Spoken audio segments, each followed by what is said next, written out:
10-year-old Marcus Jackson watches powerful men in suits drag his mother away in handcuffs.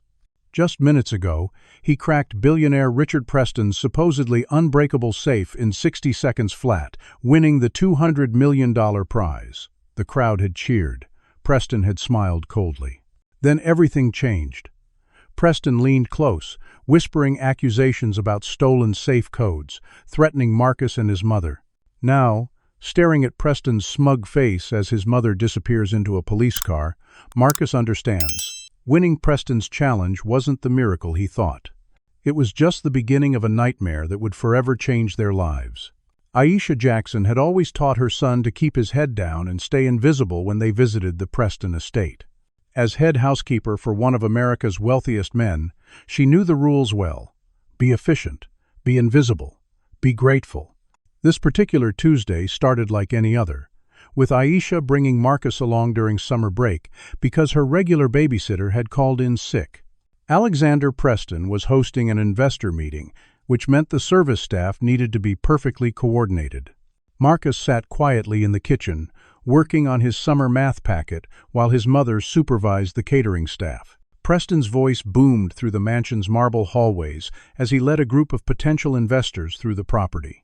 Marcus could hear snippets of conversation as they passed, talk of market shares, quarterly projections, and a special announcement. When the tour reached the kitchen, Preston barely acknowledged the staff's presence, continuing his conversation as if they were furniture. But then he noticed Marcus and paused mid-sentence. "Aisha, I don't recall approving children on the premises," he said, his voice carrying an edge that made the entire kitchen staff freeze. Aisha stepped forward quickly. "I apologize, Mr. Preston. My childcare fell through this morning. He's not causing any trouble." Preston studied Marcus with cold blue eyes. What's he working on? Homework during summer break? Ambitious little fellow. His tone made the compliment sound like an accusation. Marcus met Preston's gaze without flinching. "Advanced mathematics, sir. I like numbers." Something shifted in Preston's expression, a mixture of surprise and something darker. He turned back to his guests with a theatrical flourish. "Gentlemen, I've been saving a special announcement for the charity gala next week, but since we're all here, I've decided to host a challenge. My new state-of-the-art vault system is allegedly uncrackable, so I'm offering $200 million to anyone who can open it within 5 minutes during the gala." The investors murmured excitedly. Preston continued, "We'll invite the top safe-cracking experts in the country. Excellent publicity for the security division, and the press will eat it up." One of the men laughed. $200 million? Pretty confident about that vault. Preston smiled. "It's unbeatable. The challenge is more for show than anything else." His eyes drifted back to Marcus. "Perhaps we should invite the housekeeper's boy too. Might be amusing." The investors laughed, and Preston joined them, a sound devoid of true humor. "What do you say, boy? Want to try your hand at $200 million? Before Aisha could intervene, Marcus nodded. "Yes, sir. I'd like that." Preston's smile widened. "Consider yourself officially invited, then." After the investors left, Aisha confronted Marcus in the kitchen storage pantry. "What were you thinking? Mr. Preston wasn't being kind. He was mocking you." Marcus carefully closed his math book. "I know, Mom. But he doesn't know about me. What I can really do." Aisha lowered her voice. "This isn't school, Marcus. These people aren't just dismissing your abilities. They're dangerous when challenged." Later that evening, after the staff had gone home, Preston entered his study where his head of security, Vincent Carter, waited. "The safe for the demonstration, is everything prepared?" Carter nodded. "Yes, sir. It's being specially modified as we discussed." Preston poured himself 3 fingers of bourbon. "Make sure it's impossible to crack. This whole charade is just to impress investors and distract from those offshore account rumors. The last thing we need is some lucky fool actually winning." He took a long sip. "Especially not some housemaid's kid who doesn't know his place." When Marcus was 5 years old, his kindergarten teacher called Aisha for an emergency conference. "Mrs. Jackson, Marcus completed the entire month's math curriculum in one day," she explained, looking troubled rather than pleased. When I asked how he did it, he said he memorized all the answers after looking at the answer key on my desk from across the room. Aisha wasn't surprised. She'd noticed Marcus's unusual abilities early, the way he remembered every detail from books she read him, how he could reconstruct complex images after seeing them once. The school administered tests, and the results were undeniable. Marcus possessed an extraordinary photographic memory and mathematical aptitude far beyond his years. But what should have opened doors, instead, created problems. The public school wasn't equipped to handle a student with his abilities, and the prestigious Barrett Academy initially offered him a full scholarship, until parents of other students complained about maintaining academic standards. The school's director called Aisha with regrets. Perhaps when he's older and more acclimated, the implication was clear. No matter his gifts, Marcus was still a black child from a modest background, and some doors would remain firmly closed. Aisha had been working at the Preston estate for nearly 7 years by then, managing to secure the head housekeeper position through relentless work and careful navigation of the invisible boundaries that defined her position. The pay was excellent, allowing her to provide Marcus with resources the public school couldn't offer: online advanced courses, private tutors when she could afford them, and books. Endless books that he devoured with his perfect memory. At home, in their small but tidy apartment, Marcus sat cross-legged on his bedroom floor, surrounded by printouts about safe designs and lock mechanisms. Since accepting Preston's mocking invitation 3 days ago, he had immersed himself in research. "Mom, did you know most high-security safes actually follow predictable mathematical sequences? The manufacturers change the specific algorithms, but the underlying patterns remain consistent." Aisha watched him from the doorway, concern etched on her face. "Marcus, I've been thinking about the gala. Maybe we should call Mr. Preston and decline." Marcus looked up, his expression serious beyond his years. "You always tell me not to let other people's expectations define me. Mr. Preston thinks I'm just a joke. I want to show him I'm not." Aisha sighed. "It's not about proving yourself, Marcus. Some people won't change their minds no matter what you do." Marcus arranged his papers in perfect stacks. "It's not just about changing his mind. It's about changing mine." Across town in his penthouse office, Alexander Preston reviewed the quarterly projections with growing irritation. Despite his company's gleaming public image, Preston Financial Holdings was facing serious trouble. The technology division was hemorrhaging money after a failed product launch, and the SEC had begun asking questions about discrepancies in their international holdings. The charity gala and safe-cracking publicity stunt needed to generate enough positive press to distract shareholders while he moved assets around. Preston's assistant, Zoe Williams, entered with a stack of RSVPs for the gala. The final guest list, Mr. Preston. Also, the security team confirmed that the safe has been prepared according to your specifications. Preston barely glanced up, and the experts we've invited to attempt the challenge? 5 have confirmed. All with impressive credentials, but, as requested, none with experience with this specific safe model. Preston nodded absently. "Perfect. Make sure they go before the housekeeper's kid. Should make for an amusing contrast when not even professionals can crack it." Zoe hesitated. "Sir, about Aisha Jackson's son, should I prepare a formal invitation?" Preston laughed. "Why bother? It's not as if he has any real chance. Just make sure they're both there, the help and her little prodigy." As she turned to leave, Preston added, "Oh, and Zoe, make sure the camera crews get plenty of footage. I want to see that kid's face when he fails in front of everyone." After Zoe left, she stopped in the empty hallway, removed her phone, and started a new voice memo, June 15th. Preston made additional comments about the Jackson family, referring to them as the help and explicitly stating his intention to humiliate the child publicly. She slipped the phone back into her pocket, her expression resolute. It was her 23rd recording in 2 months. The night of the gala arrived with all the opulence Alexander Preston could muster. Crystal chandeliers illuminated the grand ballroom of the Preston estate, where hundreds of guests in formal attire mingled among displays showcasing Preston's charitable contributions. In reality, The Preston Foundation donated just enough to generate tax benefits, while the majority of funds circulated back to Preston's companies through carefully disguised channels. Aisha had worked since dawn supervising preparations, her staff executing the evening with practiced precision despite Preston's last-minute demands.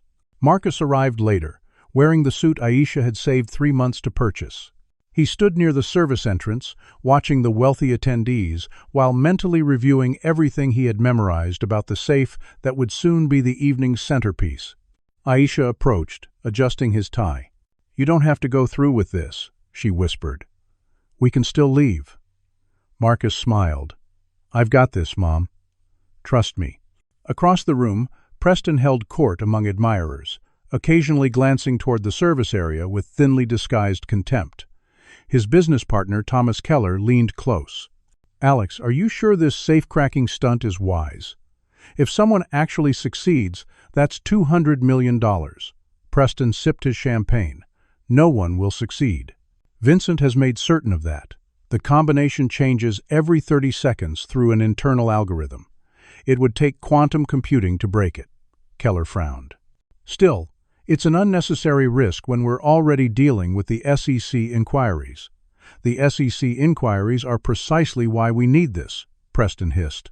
"Nothing distracts the public like the possibility of instant wealth. Besides, the publicity alone is worth millions for the security division."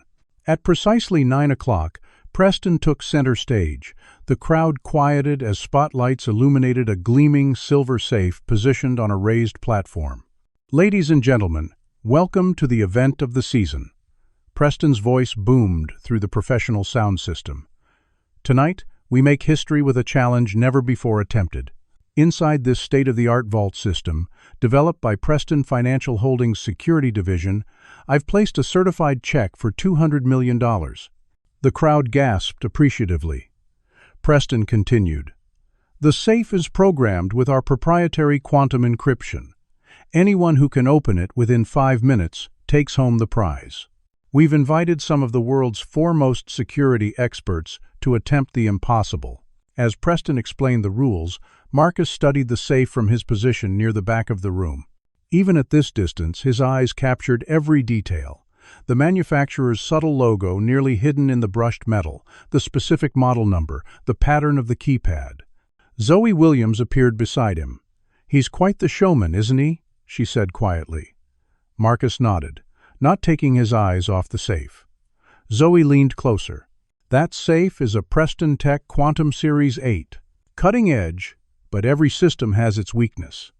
Before Marcus could respond, she moved away, disappearing into the crowd. The first expert approached the safe, a renowned locksmith with 30 years of experience. The crowd watched on large screens as he examined the safe methodically before attempting various combinations. After 5 minutes, Preston gleefully announced his failure.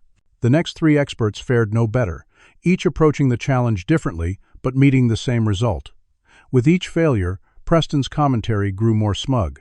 The 5th expert, a former security consultant for international banks, came closest, identifying the manufacturer's potential weak points, but still failing to open the safe before time expired. Preston was practically gloating as he returned to the microphone. "Ladies and gentlemen, it appears our experts have been defeated. But we have one final contestant." His tone shifted to one of exaggerated indulgence. "Young Marcus Jackson, son of our very own head housekeeper, believes he has what it takes to claim the prize." A spotlight swung to where Marcus stood, causing guests to turn with expressions ranging from amusement to discomfort. One heavy-set man in an expensive suit loudly remarked, "Is this a joke? We're letting the helps kid try now?" Several guests laughed. Aisha stepped forward, her face burning with humiliation and anger. "Marcus, we're leaving," she whispered fiercely. But Marcus gently touched her arm. "It's okay, Mom. This is exactly what I expected." As Marcus walked toward the platform, another guest commented audibly, "Guess Preston needs some diversity for the press photos." Preston's smile widened as Marcus approached. "Now, young man, don't be nervous. These experts have decades of experience, but perhaps beginner's luck will favor you. The condescension in his voice was unmistakable. Marcus looked directly into Preston's eyes. "Thank you for the opportunity, Mr. Preston." Something in the boy's steady gaze made Preston's smile falter momentarily. As Marcus turned toward the safe, Zoe positioned herself near a security camera, her phone discreetly recording every moment. The ballroom fell into expectant silence as Marcus approached the gleaming safe. 5 experts with decades of combined experience had failed. Now all eyes watched this small, 10-year-old boy walk confidently toward what everyone assumed would be a humiliating defeat. The spotlights felt warm on Marcus's skin, but he barely noticed. His entire focus narrowed to the safe before him, his mind already processing variables and calculations. Behind him, Preston spoke into the microphone, his voice dripping with theatrical sympathy. "Let's give young Marcus the same 5 minutes as our experts. The clock starts now." A large digital timer began counting down from 300 seconds. Marcus placed his hand on the safe, feeling its cool metal surface. In his mind, he recalled an obscure article about the Preston Tech Quantum Series 8 that he'd found during his research. The article had mentioned a subtle design flaw that the company had quietly addressed in later models. The algorithm that changed the combination every 30 seconds wasn't truly random. It followed a specific mathematical pattern based on the initialization sequence when the safe was first programmed. Marcus closed his eyes, not out of uncertainty, but to better visualize the numerical sequences flowing through his mind. The ballroom's whispers faded away. He no longer heard the barely suppressed laughter or Preston's running commentary about the adorable attempt. Instead, he recalled the manufacturing date stamped on the safe's rear panel, using it to narrow down the specific firmware version. His fingers moved to the keypad, entering not a combination but a diagnostic code that would reveal the initialization date. The safe beeped once, displaying a string of numbers so briefly that only someone with Marcus's photographic memory could capture it. 240 seconds remained.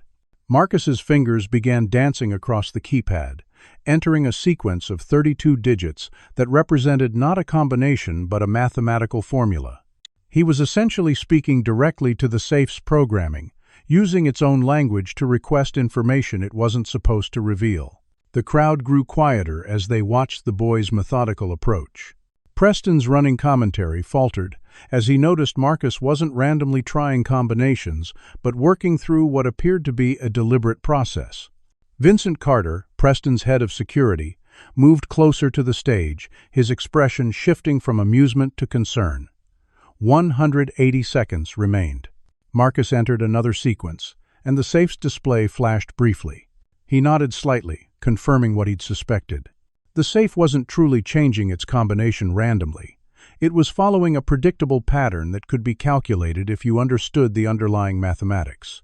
His mind raced through the algorithm, calculating what the current combination would be based on the initialization data he'd extracted. 120 seconds remained. The room had fallen completely silent now.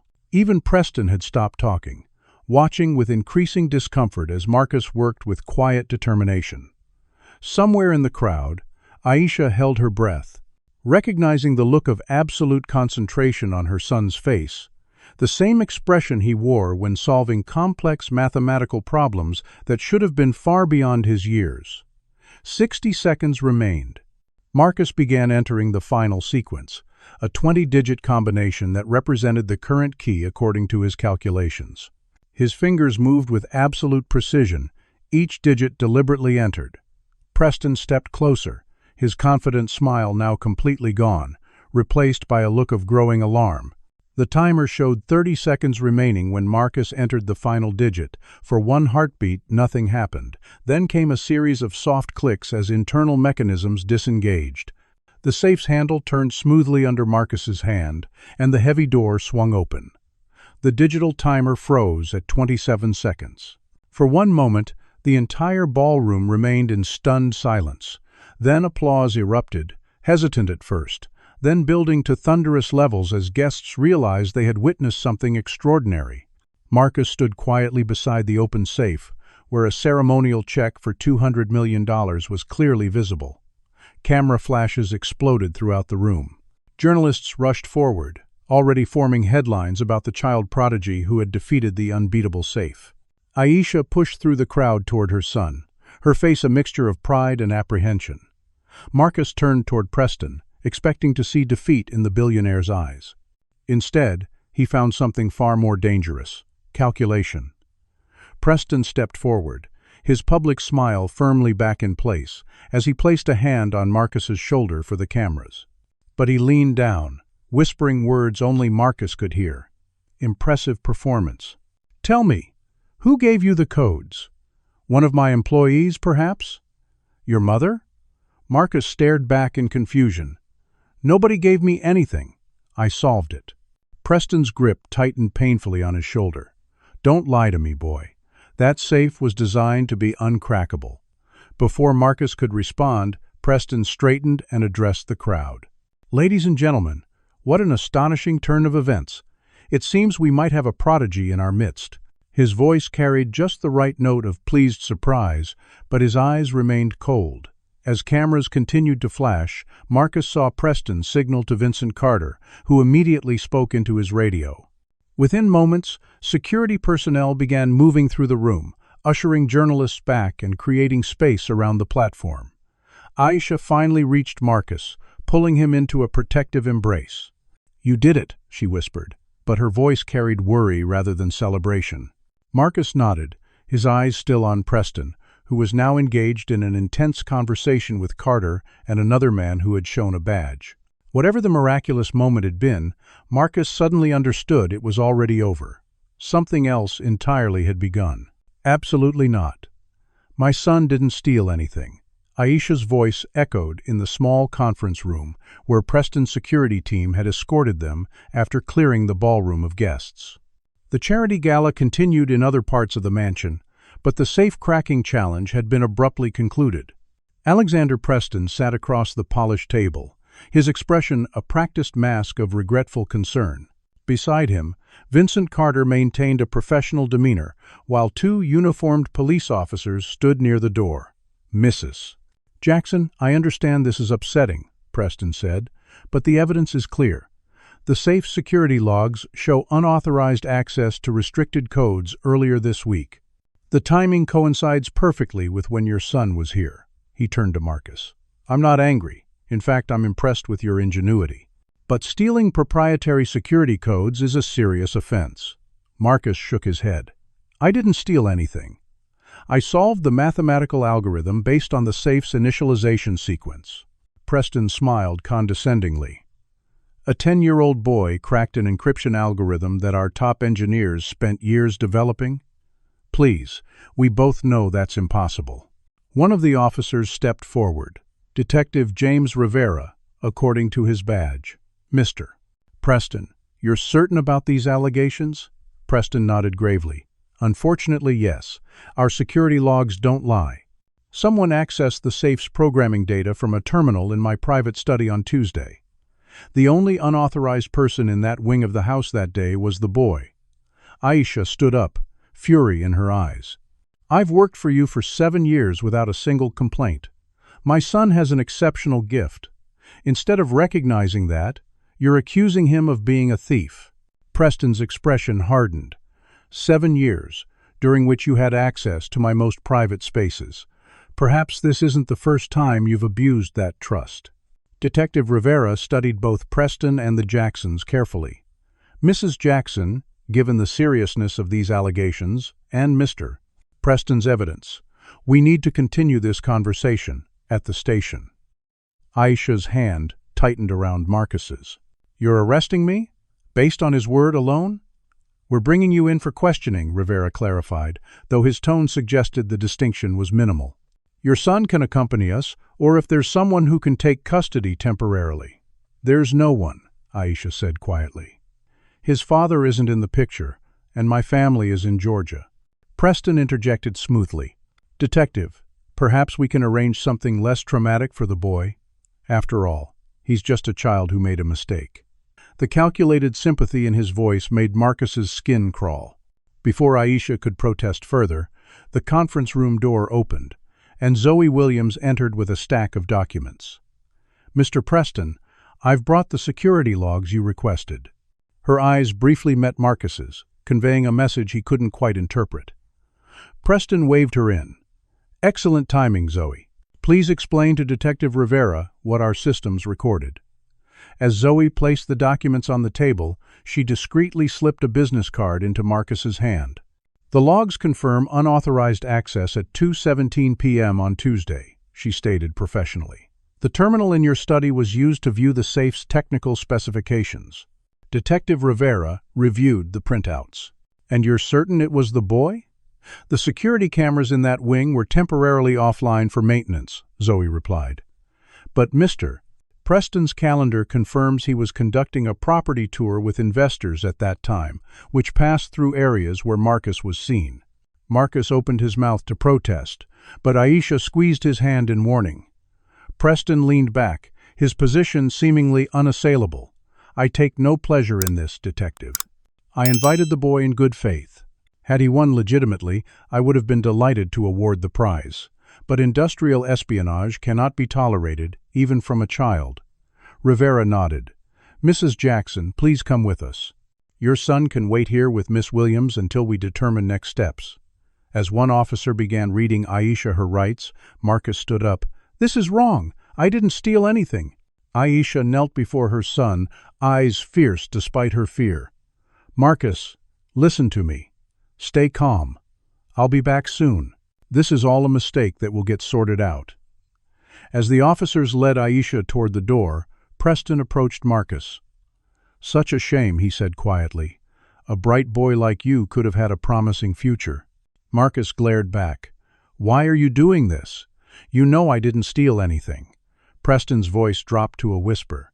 "Nobody beats Alexander Preston, especially not a housekeeper's son who doesn't know his place. Remember that."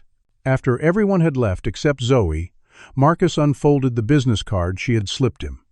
It contained a phone number and a handwritten message. "Call this number when you're alone. I can help." Marcus looked up at Zoe questioningly. She spoke carefully, aware of potential surveillance. "I need to arrange for someone to take you home." "Do you have your house key?" Marcus nodded. "The police mentioned child services might get involved." Zoe checked her watch. "Not tonight. It's too late. I'll drive you home and we'll sort this out in the morning." As they walked through the mansion's back corridors to avoid the remaining gala guests, Marcus whispered, "Why would you help me?" Zoe's expression remained neutral. "Mr. Mailde, Preston has underestimated people before. It never ends well for them." An hour later, alone in the apartment he shared with his mother, Marcus stared at the business card. The number had no name associated with it. With shaking hands, he dialed. A man's voice answered immediately. "Julian Washington speaking." "My name is Marcus Jackson," he said, his voice small in the empty apartment. "Zoe Williams gave me your number. She said you could help. They arrested my mom for something we didn't do." There was a pause, then, "I've been expecting your call, Marcus. I'm an attorney with the Equal Justice Initiative. Zoe has told me everything. We're going to fight this together." For the first time since watching his mother being led away in handcuffs, Marcus felt a flicker of hope. Then his phone beeped with an incoming call, from a number he didn't recognize. "Someone else is calling me," he told Washington. "Can I call you back?" "Answer it," Washington advised. "It might be important."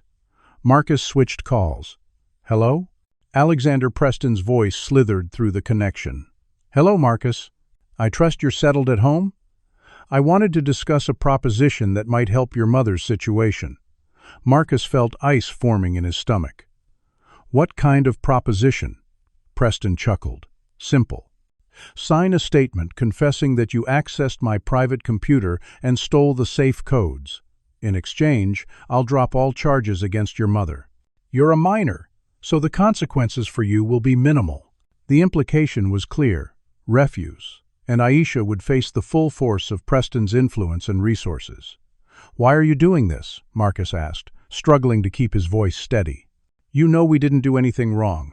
Preston's tone hardened. "Let me be clear, Marcus. A boy like you does not humiliate a man like me without consequences. Your mother raised you poorly if she didn't teach you that fundamental rule. You have 24 hours to decide." Otherwise, Aisha Jackson will be charged with corporate espionage, theft, and corrupting a minor. Her career will be over, and you'll both be lucky if she only serves 5 years." The line went dead. Marcus sat in the darkened apartment, the phone clutched in his hand, facing an impossible choice. But somewhere beneath his fear, another emotion was building: determination. Alexander Preston had severely underestimated who he was dealing with. The morning sun had barely cleared the horizon when the knock came at Marcus's door. He hadn't slept, instead spending the night researching Alexander Preston's business history and recording everything he could remember from his visits to the Preston estate. When he peered through the peephole, he saw Zoe Williams standing beside a tall black man in a crisp suit. "Marcus, it's Zoe. This is Julian Washington, the attorney I mentioned." Marcus opened the door cautiously. Julian Washington extended his hand. "It's good to meet you, Marcus, though I wish it were under better circumstances. Zoe has filled me in on what happened last night, but I'd like to hear your version." Over the next hour, Marcus recounted everything, from Preston's mocking invitation to the safe cracking itself, and finally the threatening phone call. Washington took meticulous notes. "Preston is alleging you stole safe codes from his computer, but you're saying you solved it legitimately using a mathematical approach?" Marcus nodded. "The Preston Tech Quantum Series 8 has a design vulnerability in its random number generation. It's not actually random. It follows a predictable pattern if you know the initialization sequence." Washington looked impressed. "And how did you know about this vulnerability?" "I researched everything about the safe after Mr. Ron's. Preston invited me. There was a paper published in a cybersecurity journal last year that mentioned it indirectly. Most people wouldn't connect it to the safe, but once I saw the model number at the gala, I recognized the pattern." Zoe, who had been quiet until now, spoke up. "I've been documenting Preston's discriminatory behavior for months. He's made numerous comments about Aisha and Marcus, explicitly stating his intention to humiliate Marcus at the gala. I have recordings." Washington nodded thoughtfully. "That's helpful, but Preston will claim you doctored them after the fact. We need more." He turned to Marcus. "You said Preston called you last night with a proposition?" Marcus recounted the conversation. Washington's expression darkened. "Witness tampering and extortion. If we could prove that call happened—" "I didn't record it," Marcus said regretfully. "But he gave me 24 hours to decide. He might call again." "We'll be ready if he does," Washington assured him. "Meanwhile, we need to focus on getting your mother released. I've already filed emergency motions this morning challenging the detention. There's minimal evidence supporting actual charges, so they can't hold her indefinitely." Marcus looked between the two adults. "Why are you both helping us? You could get in trouble." Zoe smiled sadly. "I've worked for Preston for 3 years. I've seen how he treats people he considers beneath him. What he's doing to you and your mother crosses a line I can't ignore." Washington's reason was more pragmatic. "Preston has a history of discrimination lawsuits that were quietly settled. My organization has been building a case against him for months. Your situation could be the catalyst that finally exposes him." As they strategized, Marcus's phone rang, his former math teacher, Dr. Elaine Cooper. "Marcus, I just saw the news. They're saying you cheated in some safe-cracking contest?" "It's not true, Dr. Cooper. Mr. Preston is lying because he doesn't want to admit I solved his safe legitimately." "I believe you," she said firmly.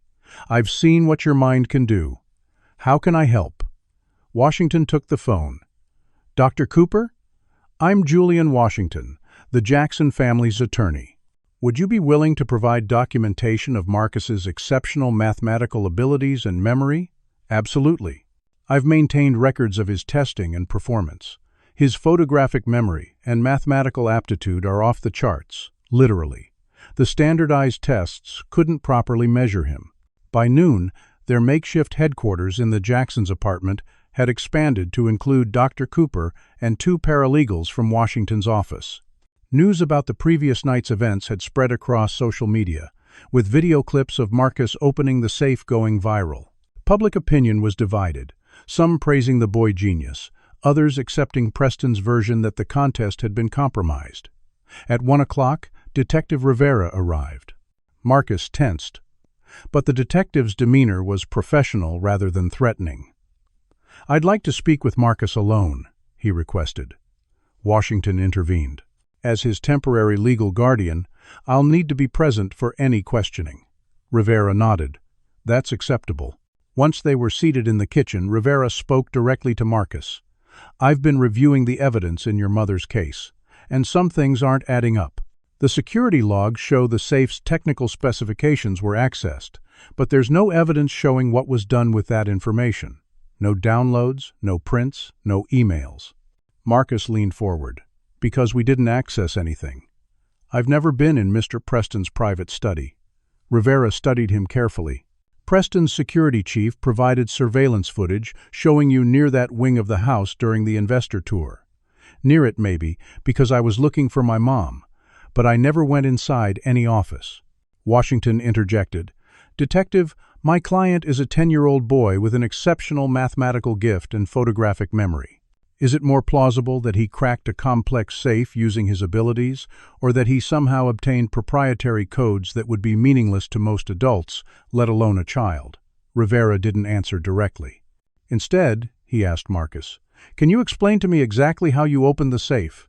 For 20 minutes, Marcus walked through his approach, explaining the mathematical principles involved. Though Rivera clearly didn't follow all the technical details, he recognized the boy's extraordinary intelligence. "One more question," Rivera said finally. "If you could open the safe again, under controlled conditions, would you?" "Absolutely," Marcus replied without hesitation. Washington raised an eyebrow. "To what end, Detective?" "Just establishing facts," Rivera said vaguely. As the detective left, Marcus received a text message from an unknown number. "Camera footage from Preston's study exists. The system records to redundant backups. Find the server room." Marcus showed it to Washington and Zoe. "Is this legitimate?" Washington wondered. Zoe nodded slowly. "It could be. Preston's mansion has an advanced security system with backups." "If we could access those recordings." "But how?" Marcus asked. "We can't exactly walk back into the mansion." Washington's phone rang. After a brief conversation, he turned to the group with the first smile of the day. "That was the court. The judge has granted our emergency motion. They're releasing Aisha within the hour." The news energized everyone, but Marcus remained focused on the anonymous text. "If there's footage proving I never entered the study, we need to find it." Zoe hesitated. "I still have access to the estate, but searching for those backups would be risky." "We'll find another way," Washington assured them. "For now, let's focus on reuniting Marcus with his mother." By late afternoon, Aisha had returned home, exhausted but resolute. After emotional reunions, the group brought her up to speed on their progress. "Preston won't stop," she warned them. "He can't afford to lose, especially to people he considers beneath him." "Then we won't let him win," Marcus said, a new determination in his voice. "Mr. Washington, what happens next?" Washington outlined their strategy. "First, we continue challenging the legality of these accusations. Second, we gather evidence of Preston's pattern of discrimination. Third, we find proof that you never accessed his computer." Aisha squeezed her son's hand. "And what about Preston's ultimatum? He wants Marcus to confess to something he didn't do." "We're not giving in to extortion," Washington stated firmly. "In fact, we'll use it against him." As night fell, and their allies departed with plans to reconvene in the morning, Aisha and Marcus sat together on their worn sofa. "I'm so proud of you," she whispered. "Not just for opening that safe, but for standing up for the truth." Marcus leaned against her shoulder. "I'm scared, Mom. Preston has money, power, connections. We have the truth," Aisha finished, "and more allies than Preston realizes." Marcus nodded, thinking of the anonymous texter, Detective Rivera's subtle shift, and the growing team rallying around them. For the first time since the nightmare began, he allowed himself to believe they might actually win. Outside their apartment building, Vincent Carter sat in an unmarked car, watching their windows. His phone buzzed with a text from Preston. "Any unusual visitors?" Carter typed his response. "Several. including Julian Washington from the Equal Justice Initiative. Preston's reply came instantly. Find out what they know, by any means necessary. Carter pocketed his phone, his expression troubled. He had followed Preston's orders without question for years, but this situation felt different. Targeting a child and his mother crossed lines even he wasn't comfortable with. As he started the car, Carter made a decision that would change everything. Instead of reporting back to Preston immediately, he would visit Detective Rivera first. Some truths needed to come to light, no matter the consequences. Marcus woke to urgent whispers coming from the kitchen. Checking the clock, 5:30 in the morning, he slipped out of bed and crept down the hallway. His mother and Julian Washington were huddled over a laptop, expressions grim. "They froze my bank accounts," Aisha was saying. "Every penny we have is inaccessible." Washington nodded grimly. "Preston's moving faster than anticipated. He's using his financial influence to pressure you into accepting his deal." They noticed Marcus standing in the doorway. Aisha tried to smile. "It's early, sweetie. You should go back to bed." "I want to help," Marcus insisted, joining them at the table. "What else has happened?" Washington sighed. "Preston's legal team filed formal complaints against your mother overnight. Corporate espionage, theft of proprietary information, and child endangerment. They're claiming she used you to steal the safe codes." Marcus clenched his fists. "That's ridiculous. Mom would never do that." "We know," Washington assured him, "but Preston is escalating. These tactics are designed to break your resolve before we can build our defense." Aisha looked defeated. "Without access to our money, I can't pay rent, buy food, or cover Marcus's tutoring. My organization will help with immediate expenses," Washington promised. "But we need to move quickly. Preston's using his considerable resources to isolate you." Marcus stared at the laptop screen, which showed a news article about the previous night's events. The headline read, "Billionaire Charity Event Marred by Theft Allegations." The accompanying photo showed Preston looking appropriately concerned while security escorted Aisha away. "They're controlling the narrative," Marcus observed, "making Mom look guilty in the public eye." Washington nodded. "Public perception matters in cases like this. Preston knows that." A knock at the door startled everyone. Washington motioned for them to stay seated while he checked the peephole. "It's Detective Rivera," he announced, looking surprised. Aisha tensed as Washington opened the door. Rivera entered, looking tired but determined. "Sorry for the early hour," he said, "but things are moving quickly, and you need to know." He placed a manila envelope on the table. "Preston's team is pushing for formal charges to be filed today. They've presented additional evidence supposedly linking Mrs. Jackson to corporate theft going back months." "That's absurd," Aisha protested. "I've never stolen anything." Rivera held up a hand. "I know. That's why I'm here." He opened the envelope, revealing photographs of documents. "These are records Preston submitted showing unauthorized access to company files. The timestamps have been altered. I had our tech team analyze the metadata." Washington examined the documents. "You're saying Preston fabricated evidence?" "I'm saying the evidence doesn't add up," Rivera replied carefully. "And I'm not the only one with concerns." He glanced at his watch. "Vincent Carter requested a meeting with me last night. Preston's head of security is having second thoughts about his role in this situation." Marcus leaned forward. "Mr. Carter is helping us?" "Not exactly," Rivera hedged. "But he provided information suggesting Preston specifically targeted you, Marcus. The safe was rigged to be uncrackable, and Preston never intended to pay the prize money." Aisha looked stunned. The whole thing was a setup? But why invite Marcus at all? According to Carter, it was meant to be a humiliating public spectacle, the housekeeper's son failing spectacularly on camera. Good publicity for Preston's security company. Plus, Rivera trailed off, glancing at Marcus. "Plus, it put us in our place," Marcus finished quietly. Rivera nodded. Carter said Preston was furious when Marcus actually opened the safe. The accusations were his way of saving face and punishing you both. Washington was already taking notes. "This is crucial testimony. Is Carter willing to go on record?" "That's where things get complicated," Rivera admitted. "After our meeting, Carter returned to the Preston estate. This morning, he was found in his car, apparently having suffered a heart attack. He's in intensive care, unconscious. The implication hung heavy in the air. "You think Preston had something to do with it," Washington stated. Rivera chose his words carefully. "I think the timing is extremely convenient, and I think you all need to watch your backs." After Rivera left, promising to keep them informed, the apartment fell into tense silence. "What now?" Aisha finally asked.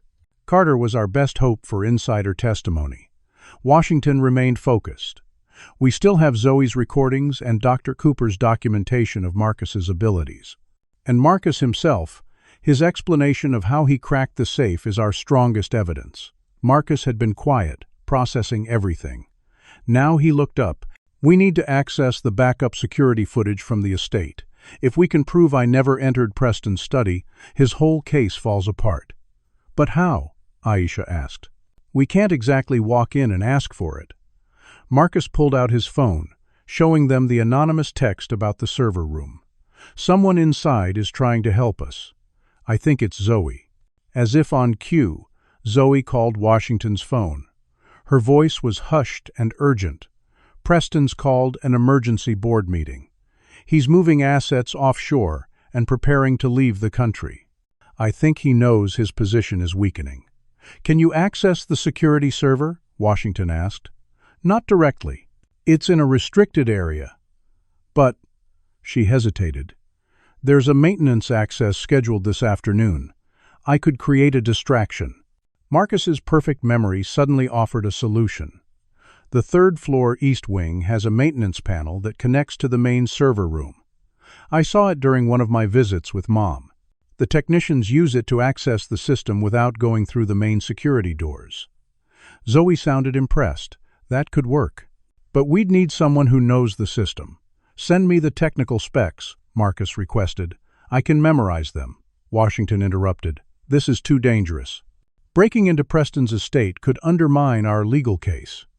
"We're not breaking in," Marcus clarified. "Zoe works there, and she can bring a consultant for the scheduled maintenance. The consultant just happens to be me." Aisha shook her head firmly. "Absolutely not. Preston already wants to destroy us." "I won't put you at risk." "Mom, this might be our only chance," Marcus argued. "Preston is planning to flee. Once he's gone, we'll never clear your name." The debate continued until Washington's phone buzzed with a news alert. "Preston Financial Holdings under SEC investigation for fraud." The accompanying article detailed allegations of financial irregularities, including misappropriated funds and false statements to investors.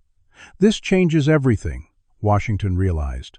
The safe-cracking challenge wasn't just about publicity, it was a distraction from Preston's financial troubles. Marcus nodded, pieces falling into place. "That's why he's so desperate to discredit us. If people focus on the theft allegations, they might miss the larger fraud."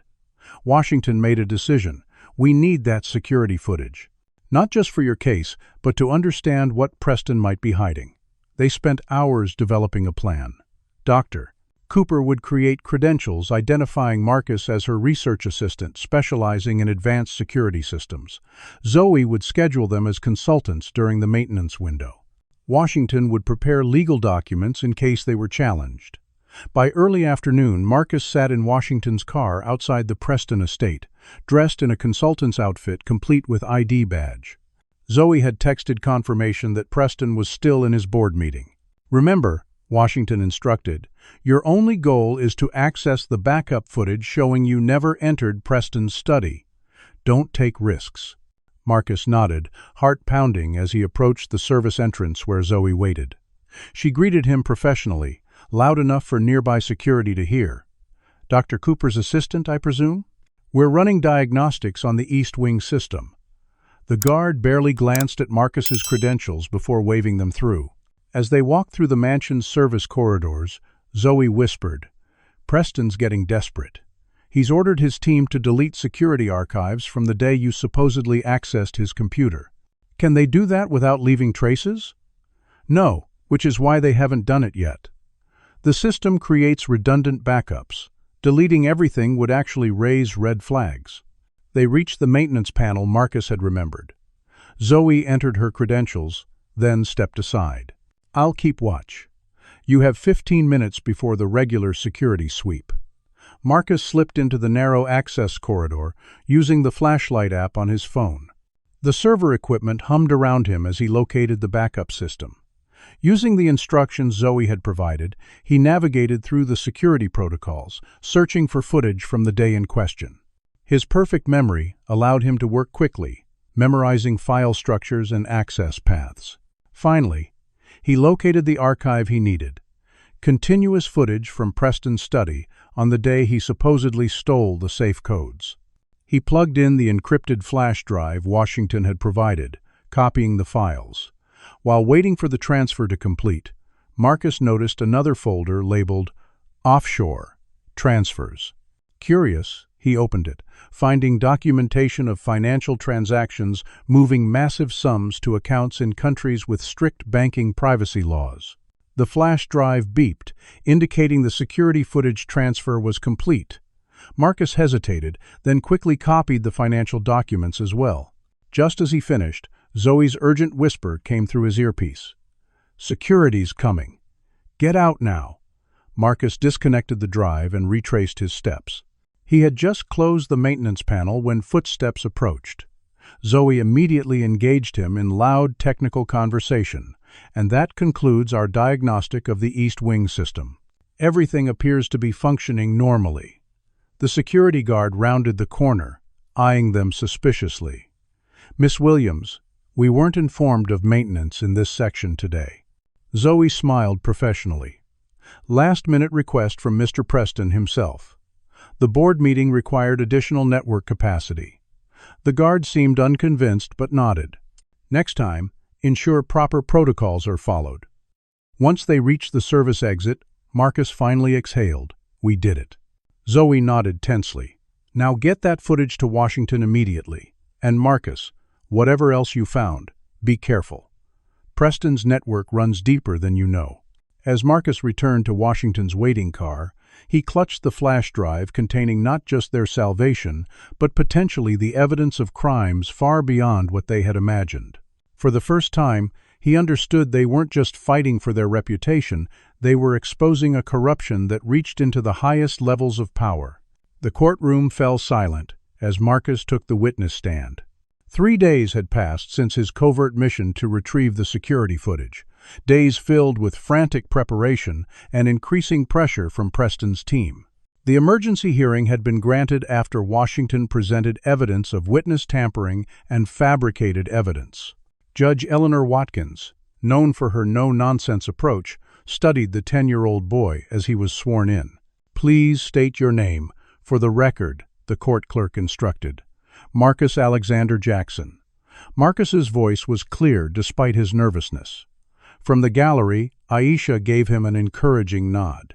Washington approached. "Marcus, in your own words, please tell the court what happened at Mr. Preston's charity gala." For the next 20 minutes, Marcus recounted everything, from Preston's mocking invitation to the successful safe-cracking and subsequent accusations.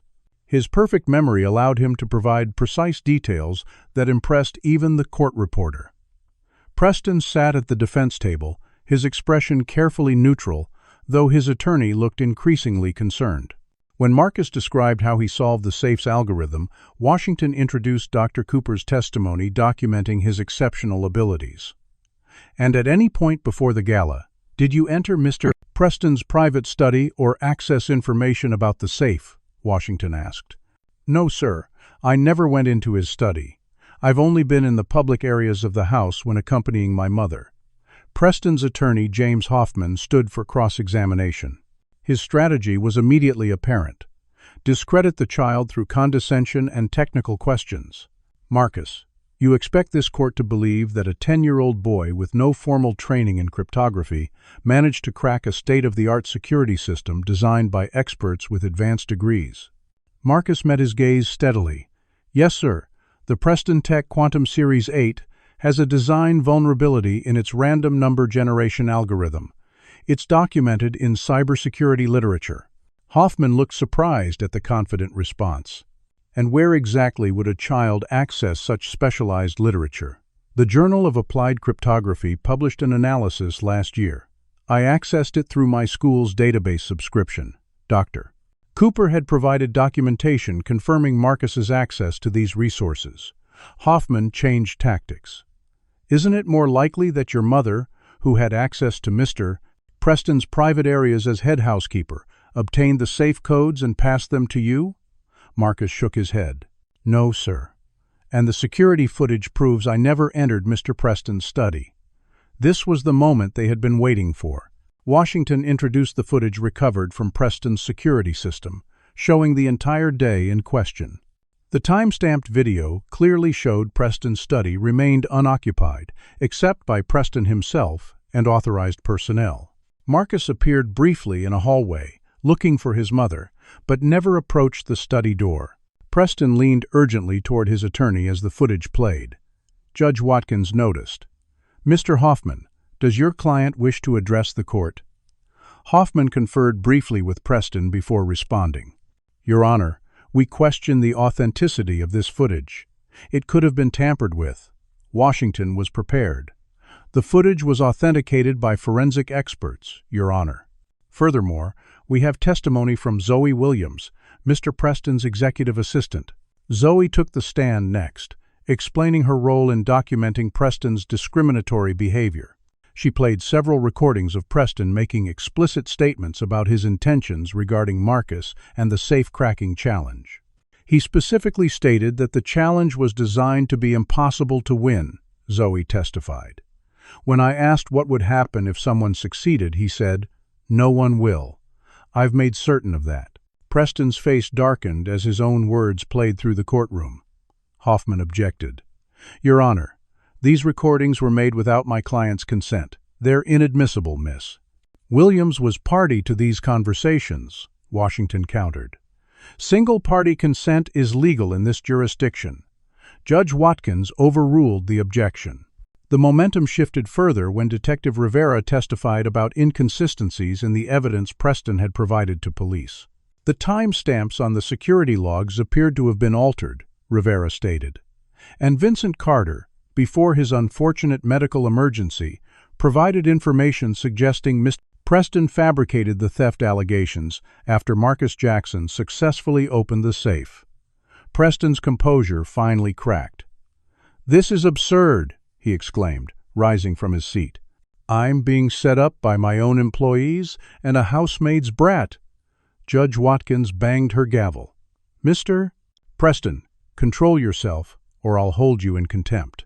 As Preston reluctantly sat, Washington introduced their final evidence, the financial documents Marcus had discovered on Preston's server. Your Honor, while retrieving the security footage that exonerates my clients, additional evidence of potential financial crimes was discovered. We've provided copies to the SEC and relevant authorities. Preston's attorney immediately objected. Your Honor, any such documents are privileged and obtained without authorization. They have no bearing on this case. Judge Watkins reviewed the documents briefly. On the contrary, Mr. Hoffman, these documents establish motive for your client's actions against the Jacksons. The timing of these alleged financial transfers coincides precisely with Mr. Preston's need for a public distraction. After a brief recess, Judge Watkins delivered her ruling. Based on the evidence presented, this court finds no credible basis for the allegations against Aisha and Marcus Jackson. All charges are dismissed. She turned her attention to Preston.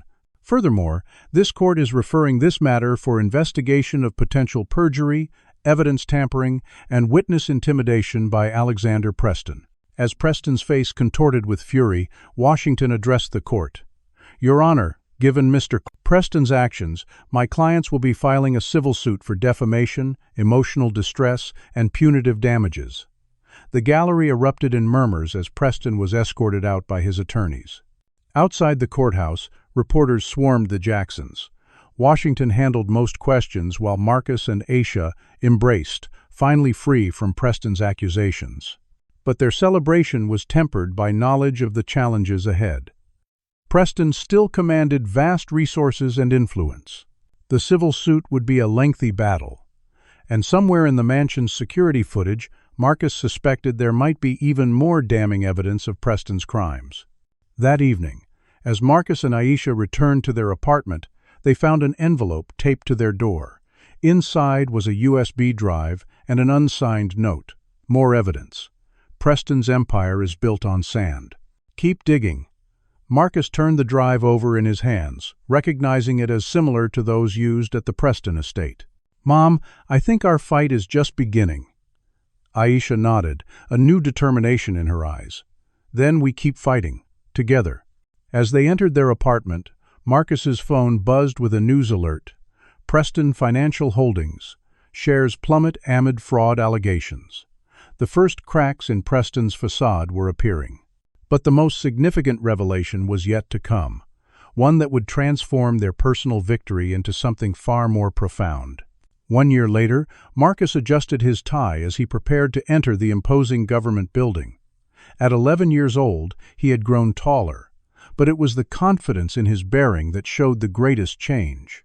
Beside him, Aisha straightened his collar. "Ready?" she asked. Marcus nodded. "As ready as I'll ever be to testify before Congress." The past year had transformed their lives in ways neither could have imagined that night at the Preston Gala. What began as a personal battle against false accusations had expanded into a nationwide examination of corporate fraud and systemic discrimination. The additional evidence from the anonymous USB drive had revealed Preston's company was merely one node in a vast network of businesses engaged in discriminatory practices and financial misconduct. Today, Marcus would address the Congressional Committee on Corporate Accountability, sharing his experience as part of broader testimony about discrimination in American business. As they entered the building, Julian Washington greeted them. Now heading a special legal task force examining corporate discrimination cases, Washington had become a close family friend. "The committee is ready whenever you are, Marcus. Just remember, tell your story exactly as it happened. That's powerful enough." The hearing room was packed with journalists, activists, and industry representatives. Marcus recognized several faces from news coverage of the Preston scandal, as the media had dubbed it. Taking his seat at the witness table, Marcus faced the semicircle of congressional representatives. Chairwoman Representative Diane Coleman began the proceedings. "Today we continue our examination of discriminatory practices in corporate America, with specific attention to how these practices intersect with financial misconduct. Our first witness is Marcus Jackson, whose experience last year brought these issues into the national spotlight. Marcus's testimony was clear and measured as he recounted his experience with Preston. When he finished, Representative Coleman asked, "Looking back, what do you believe was the most significant factor that allowed Preston's discriminatory behavior to continue unchecked for so long?" Marcus considered carefully, systems that protect the powerful while silencing the vulnerable. "Mr. Preston assumed my mother and I would have no recourse against his accusations because of our position and race. That assumption nearly worked." His testimony transitioned to the committee's broader investigation. The Preston Papers, as the recovered financial documents became known, had exposed how discrimination wasn't just a moral failing but often a business strategy. Companies systematically underpaid minority employees, denied them advancement, and terminated them when they raised concerns, all while creating public images of diversity and inclusion. After the hearing, Marcus and Aisha navigated through reporters to their waiting car. "Back to the foundation?" the driver asked. Aisha nodded. "We have the scholarship announcements this afternoon." The Jackson Education Foundation had been established using proceeds from their successful civil suit against Preston. Rather than keeping the settlement money, Aisha and Marcus had created a foundation providing educational opportunities for underprivileged children with exceptional abilities. Their headquarters occupied a modest building near their old apartment complex, staffed by educators passionate about identifying overlooked talent. As they arrived, Dr. Cooper greeted them in the lobby. Now, the Foundation's educational director, she had helped develop assessment tools that recognize different forms of intelligence beyond standardized testing. "The new group of scholars is here," she announced excitedly. 25 children identified through our community outreach program. Inside the main hall, children aged 7 to 12 from diverse backgrounds waited with their families. Many came from circumstances similar to Marcus's bright minds, constrained by limited resources and systemic barriers. Marcus had insisted their scholarship program provide not just financial support, but comprehensive development, including mentorship, counseling, and family resources. One of the foundation's key initiatives was its pattern recognition software, developed based on Marcus's own mental processes. The program helped identify potential financial fraud by analyzing corporate behavior patterns, a tool now used by regulatory agencies nationwide. As Marcus prepared to address the scholarship recipients, his phone buzzed with a news alert: Alexander Preston sentenced to 15 years for fraud, money laundering, and witness tampering. The trial had concluded after months of damning testimony from former employees, business partners, and financial experts. Preston's empire had collapsed completely, with assets seized and distributed to victims of his various schemes. Marcus showed the alert to his mother. "It's really over," she said softly. Marcus wasn't so sure. Preston might be finished, but the systems that enabled him remained largely intact. Their work had just begun. After welcoming the new scholars, Marcus excused himself for one final appointment of the day. The maximum security federal detention center was a stark contrast to Preston's luxurious mansion. Following security protocols, Marcus was led to a visitor room where Alexander Preston waited, prison jumpsuit replacing his bespoke suits. "I wondered if you'd come," Preston said, his voice lacking its former confidence. "I've declined all other visitors." Marcus sat across from him. "I wanted to see you one last time before your transfer to federal prison." To gloat? Preston's bitterness was evident. To clarify something, Marcus replied evenly. "The night of the gala wasn't the first time I accessed information about your operations." Preston's eyes narrowed. "What are you talking about?" "During my visits to the estate with my mother, I observed everything. With my photographic memory, I recorded conversations, documents left in plain view, phone calls you made, assuming no one was listening. I knew about your financial irregularities months before the safe-cracking challenge. Impossible. You were just a child wandering around, a child you considered invisible because of who I was. That was your mistake. I didn't accept your challenge by accident. I did it, knowing it would create a public platform you couldn't easily silence." Preston's face showed dawning comprehension. "You set me up." Marcus shook his head. "No, Mr. Preston. You set yourself up through years of corruption and discrimination. I simply created circumstances where you couldn't hide anymore. Why tell me this now? Because I want you to understand that your downfall wasn't just bad luck. It came from systematically underestimating people you considered beneath you. That blindness was your true weakness." As Marcus rose to leave, Preston called after him. "The system still favors people like me, boy. One day I'll be out, and there will be others like me still in power." Marcus paused at the door. "That's why foundations like ours exist now.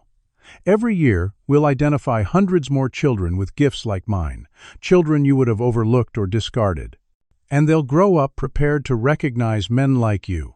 The drive back from the detention center took Marcus past Preston's former estate, now converted into a community education center.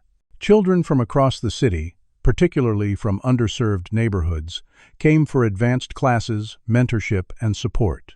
As Marcus watched them playing on the grounds where he once walked invisibly, he reflected on how much had changed in a single year. The $200 million prize money that had initiated the saga was ultimately insignificant compared to what they had built. The true victory wasn't financial but transformational, creating pathways for countless others to overcome the barriers he had faced. At the foundation that evening, dozens of children gathered for a special programming workshop. Among them were the children Marcus had specifically recruited from Preston's former business locations, communities where Preston's discriminatory practices had caused the most harm. As Marcus moved through the room, helping students with their projects, he caught sight of his mother speaking with a reporter.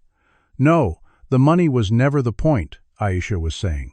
"The point was creating a world where no child's potential is dismissed because of who they are or where they come from." The reporter noticed Marcus, And what would you say to other children facing discrimination in their schools or communities? Marcus considered the question carefully. Remember that your value isn't determined by those who fail to see it. And sometimes, the people who underestimate you give you your greatest opportunity to prove them wrong.